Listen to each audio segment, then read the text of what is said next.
بھائی صاحب کا سوال تھا کہ ضروری کیوں ہے کہ اگر ایک عورت اپنے شوہر کے ساتھ طلاق ہو جاتا ہے تو اسے دوسرے سے تھرڈ پارٹی سے شادی کرنا ضروری کیوں ہے پہلے شوہر سے واپس کرنے کے لیے. یہ سوال ہے. سوال ابھی دوہرا جواب دے رہا ہوں میں. یہ لوگوں کو غلط فہمی ہے کہ اگر میاں بیوی کا طلاق ہوتا ہے اور اگر وہ پھر سے شادی کرنا چاہتے ہیں, یہ غلط فہمی ہے لوگوں کی کہ اس کو تیسرے سے شادی کرنا فرض ہے. قرآن میں صاف طور پہ لکھا ہوا ہے سورہ بقرہ میں سورہ نمبر 2 آیت نمبر 228 سے لے کے 242 تک طلاق کا پورا ڈیٹیل دیا گیا ہے کس طریقے سے طلاق دیا جاتا ہے. پہلے میں نے کہا تھا کہ آپس میں سمجھوتا ہونا چاہیے, نہیں ہوتا ہے تو گیٹ این آربیٹر, ایک بڑے کو بلاؤ, شوہر کی طرف سے بیوی کی طرف سے سمجھوتا کرو. نہیں ہوتا ہے تو طلاق بولنے کے بعد عدت کے 3 ماہ ہے. قرآن میں لکھا سورہ بقرہ سورہ نمبر 2 آیت نمبر 228 کہ 3 ماہ 3 مہینے 3 menstrual cycle is the period of waiting. عدت 3 مہینے کے بعد the divorce is completed. لیکن 3 مہینے کے درمیان اگر میاں بیوی واپس میں رجوع ہونا چاہتے تو ہو سکتے, طلاق نہیں ہوتا ہے. لیکن اگر 3 مہینے تک رجوع نہیں ہوتے اور الگ ہو جاتے اور 1 سال بعد انہیں خیال آتا ہے ارے ہم نے غلط کیا, ہم پھر سے شادی کرنا چاہتے, تو قرآن کی آیت ہے سورہ بقرہ سورہ نمبر 2 آیت number 232 Do not prevent the woman from marrying the former husband.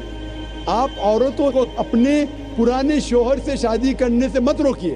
تو وہ عورت پھر سے اپنے پہلے شوہر سے شادی کر سکتی ہے, لیکن نیا نکاح نیا مہر, نیو میرج نیو مہر. No, no, no. What you are saying is a misconception. I'll come to it. لوگ سمجھتے حلالہ کی ضرورت ہے. حلالہ جیسی کوئی چیز قرآن میں ہے نہیں, میں اس کے اوپر آؤں گا. لیکن پھر سے شادی کرنے کے بعد پھر سے ان لوگ زندگی بسر کرتے, 3-4 سال بعد پھر سے کچھ نااتفاقی ہوتی ہے, پھر سے طلاق. وہی طریقے سے سمجھوتا کرو, بڑے کو لے کے آؤ, طلاق بولو, 3 ماہ رکو, پھر جاؤ. پھر سے 2 سال بعد یاد آتا ہے نئے واپس سے رہیں گے, پھر سے شادی کر سکتے, پھر نکاح, پھر مہر, پھر سے جھگڑا ہوتا ہے. پھر تیسری بار اگر طلاق ہوتا ہے تو اللہ تعالیٰ فرماتے سورہ بقرہ سورہ نمبر 2 آیت نمبر 230 میں کہتے کہ تیسری بار اگر طلاق دیں گے تو فائنل. اس کے بعد آپ پھر سے میاں بیوی نے بڑھ, جب تک آپ تھرڈ کو نہیں میری کرے.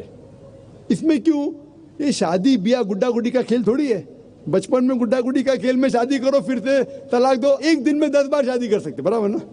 یہ زندگی گڈا گڈی کا کھیل تھوڑی ہے. 3 مہینے لگتا ہے طلاق کے لیے, اتنا ٹائم لگتا ہے.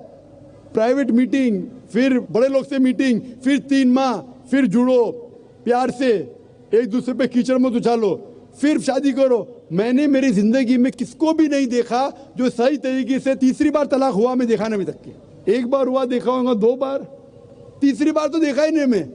یہ اگر آپ گڈا گڈی کا کھیل کرتے تو پھر 1 بار آپ نے ریجیکٹ کیا, 2 بار ریجیکٹ کیا, 3rd بار فائنل, پھر آپ دوسرے سے شادی کرو. آپ پلان نہیں کر سکتے, آپ دوسرے سے شادی کرو اور رو. اور پھر پتہ لگا آپ کو میں پہلے شوہر سے ناراض تھی, صرف دن میں 6 گھنٹہ دیتے تھے, یہ نیا شوہر تو 2 گھنٹہ دیتا ہے, تو پہلا والا اچھا. ڈال آٹے کا بھاؤ معلوم پڑے گا. میری ماں مجھ سے کہتی تھی مارکیٹ جائیں گے تو ڈال آٹے کا بھاؤ, ڈال اور آٹے کا بھاؤ. آپ سمجھے نا. تو ہو سکتا ہے کیا, معلوم پڑا میں میرے شوہر سے جھگڑا کرتی تھی, وہ بیوی کہیں گی, معلوم پڑا کہ نیا شوہر تو پرانے والے سے بدتر ہے.